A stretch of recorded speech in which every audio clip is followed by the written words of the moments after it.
فطرت کو آواز دیں، لوٹ آئے فطرت، ہمیں بچا لے، ہماری نسلوں کے شباب کو بچا لے، جوانیوں کو بچا لے، خوبصورت مکھڑوں اور چہروں کو بچا لے۔ عورت کے پاس تو ہوتا ہی چہرہ ہے، اور کیا ہوتا ہے؟ اور ہمارا معاشرے میں میں لفظ استعمال کر رہا ہوں، اللہ مجھے معاف کر دے، چہروں کی بولیاں لگ رہی ہیں، بولیاں لگ رہی ہیں۔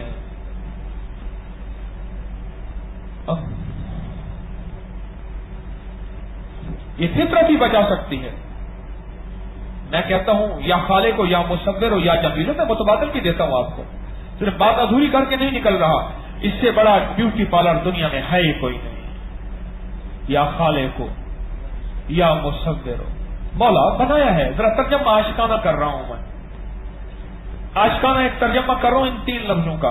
مولا تو نے بنایا ہے، خالق ہو، مصور ہو، پھر تصویر بھی ہے، میرے نقش نین بنائے، اور جمیل ہو، پھر سونا بھی کر دے، ہے نا؟ کیسی لاجواب؟ کوئی ترجمہ غلط کیا میں نے؟ یہ میرا عاشقانہ ترجمہ ہے۔ یا خالق ہو، کریم تو نے ہی بنایا، فتبارک اللہ احسن الخالقین، مولا تو نے بنایا، اور مصور ہو، یہ سارے نقشے نین، نقش، ناز، آنکھیں، ادائیں، چیزیں مولا تو نے دی ہیں۔ اب یہ خوبصورت کیسے ہوں گی؟ وہ بھی تو ہی کرے گا۔ جمیل ہو، اور جمیل سے جمال اور حسن اور خوبصورتی، اور ایسی جو موہ لے اور میری آنکھوں کو ٹھہرا دے، اولاد تو ہی رہے گا۔ دلہنیں بیٹھی ہوئی تھی،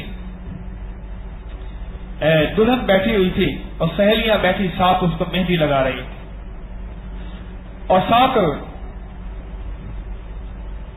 اسے پہلے کے دور میں سہرے کہتے تھے اور نغمے کہتے تھے جو بغیر ڈھولک کے ہوتے تھے۔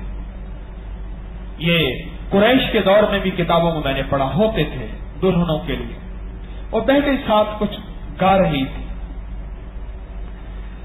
تو وہ بیٹھی رو رہی تھی، اور اس میں ان سارے گانے میں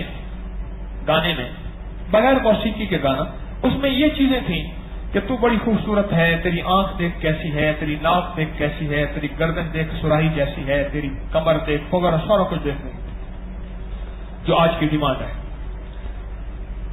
تو یہ کہہ رہی تھی نا، تو وہ رو رہی تھی، دلہن بیٹھی رو رہی تھی، تو وہ کہنے لگے کہ تم کیوں رو رہی ہے، تو خوش ہو؟ کہنے لگی بات یہ ہے، تم سب مجھے خوبصورت کہہ دو گی تو کچھ نہیں ہوگا، میرا شوہر جس دن میرے نقاب اٹھائے گا اور کہے گا نا خوبصورت ہے، میں اس وقت خوبصورت ہوں۔ پیا، جب میرا شوہر مجھے کہے گا نا خوبصورت، میں اس وقت تمہارے خوبصورت کہنے سے میں کم خوبصورت ہوں۔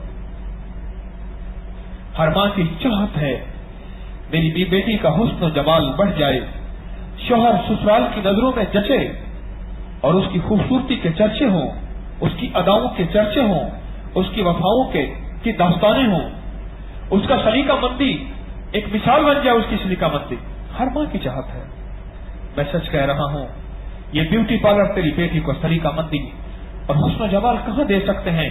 اگر تیری غلطی ہے تو سب سے بڑی غلطی ہے، اور تو نے ایسا کیا ہے تو سوچ، ایسا نہ کر، تو ایسا نہ کرنا۔ اگر کر لیا تو لوٹ آؤ، فطرت کی زندگی بھی موجود ہے، تیرا نقصان تھوڑا ہوا ہے، زیادہ نہیں ہوا۔ میری ابکری کو مرد زیادہ پڑھتے ہیں یا عورتیں؟ عورتیں زیادہ پڑھتی ہیں، ابکری کو عورتیں زیادہ پڑھتی ہیں۔ اور اگلی بات بتاؤ، میرے درس عورتیں زیادہ سنتی ہیں پورے ورلڈ میں، جو میرے پاس اعداد و شمار ہے نا، عورتیں زیادہ سنتی ہیں، اور ان کے مسائل میرے پاس بہت آتے ہیں، مردوں کے بھی بچوں کے بھی۔ ساری دنیا میں بچے سب سے زیادہ ہیں، اور اس کے بعد مرد زیادہ ہیں، اور سب سے زیادہ جو ہیں ان سے سب سے زیادہ وہ عورتیں ہیں، ان کے مسائل ہیں۔ اور اس وقت ایک کریم کے بعد پھر دوسری کریم آتی ہے، یہ کولڈ کریم ہے، یہ وینیشن کریم ہے، پھر یہ دوسری کریم ہے، پھر یہ تیسری کریم ہے، ایک کے بعد دوسرا، دوسرے کے بعد تیسرا، تیسرے کے بعد چوتھا۔ اور پہلے کیا ہوتا تھا؟ ہلدی، جو کا آٹا، گوارے کا آٹا، یہ چیزیں پیسی جاتی تھی. شادی سے پہلے دلہن کی جلد کو ملا جاتا تھا. چیکو، ابٹن ہے جی. اچھا، یہ ملا جاتا تھا. وہ تھریڈنگ بھی کر دیتا تھا اور پتہ نہیں فیشل بھی ہوتا تھا اور فیشن بھی ہوتا تھا اور میک اپ بھی ہوتا تھا، ڈاؤن نہیں ہوتا تھا. سارا کچھ ہو جاتا تھا.